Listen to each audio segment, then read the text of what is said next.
So your first question, how are women, how do I view that, Hmong men and women are treated?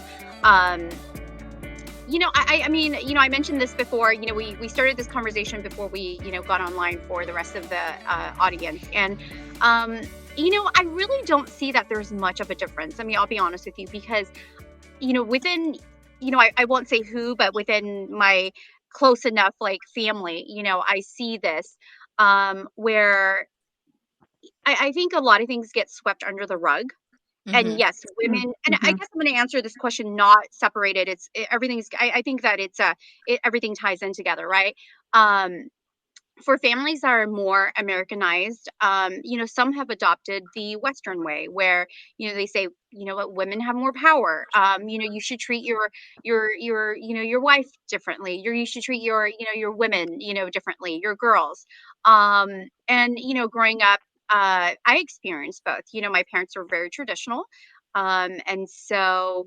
Um, when I did something that went against, just cultural norms, sometimes my dad would say, no, we're not doing that. Or this is not okay, and then as I got older, I think that was ingrained into me. And so, I got into relationships, and my first relationship, like serious relationship, was, there was abuse. And at first, I put up with it for a bit and I thought it was okay. Right.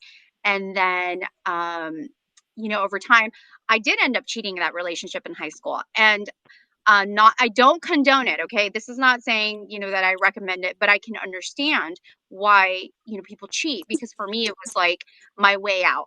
And so, I mean, I didn't realize it then, but looking back, I mean, I'm so glad it happened. I thank God for that experience, because it led me elsewhere, that, hey, I can be in a better relationship. Ultimately, I obviously didn't end up with either one of them, thank goodness. But, but I mean, I was slut shamed, I don't know if you guys remember the slam books in high school. And some of these girls that wrote nasty things about me are my friends on Facebook today. And that's okay. I'm like, hey, it's water in the bridge. I forgive you. It is what it is. But I mean, the labels stay, they do. And I think as if you're somebody who's being labeled, you take it. It's easy for me to say because I think I have tougher skin than most people. But you have to take it with a grain of salt. But yes, men and women are treated differently. I don't think it matters if you're Hmong or you're not. We're still treated differently. Men are labeled as, he's a player. That's what players do. You know what I mean? Girl, you knew he was a player, right? But when a woman does it, I mean, not that I condone it, but everybody has their own very personal reasons why they do it. You're a slut, you are a hoe, I mean, excuse my language, but we're all adults here, so we just have to keep it real. Yeah, so I had somebody reach out to me when we posted this, and it was her spouse, her husband, that had cheated multiple times, and her in-laws basically told her, just to be patient. And I mean, they even had to go and go pay the other, I guess.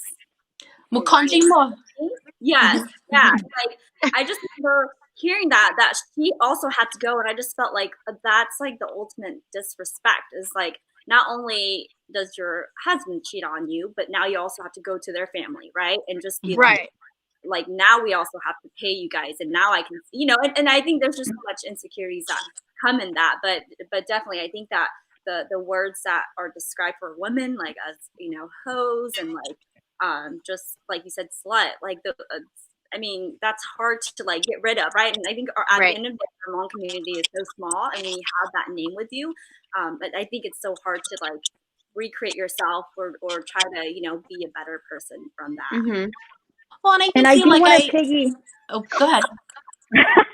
I want to piggyback off of what Callie was saying, is that Hmong women, when the man ends up cheating, the woman is more patient, but then also they end up being at fault, right? And so when a man cheats, it becomes the woman's fault. It was this reason why he cheated. For example, she doesn't give him enough sex, and so he has to find it elsewhere, outside. That is such a cop out. Like I mean, you're basically blaming the victim and just like twisting it around. I just feel like that's so twisted and frustrating. But it is so common. It is so Yeah. common. And it is the number one. I really do feel like in the Hmong community, and I hear it myself too, from the elders, from aunts, uncles, whenever there's a problem, they have to bring it to the community, council to talk about it, right? Where, well, if you can't, give it to him, then allow him to go get it somewhere else. Because guess what? May tumuning okay na, or I hear the words like, may luning luna. Why would you break up your big life, right? Yeah. Over sex, which was, I mean, probably one of the original reasons why you got together.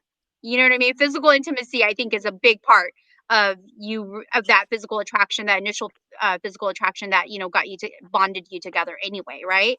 And so, yeah, it's, I don't know. I mean, I don't want to segue into, because I think this is a whole different topic. So I'll hand it back to you, Callie. But yeah, no, Shang, I feel you on that. Yeah. I read in an article somewhere that talked about how women kind of like how women, we cheat more from like 18 to like 30, but then after 30 on, it's men, and the gap is tremendous. Really? And so, yeah. And so when remember you look why?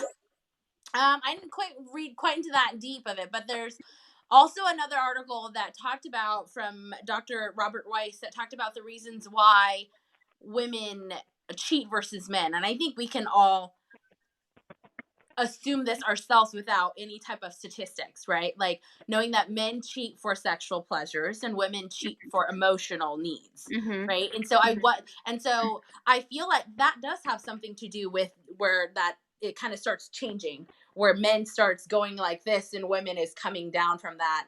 If we did a line graph, that's kind of a huge gap where maybe men need more sexual pleasures and women needs more emotional attachment. And maybe that's why, Arlene, when you were younger, for multiple reasons at that age, you were able to do it without even a second thought of maybe I shouldn't do that.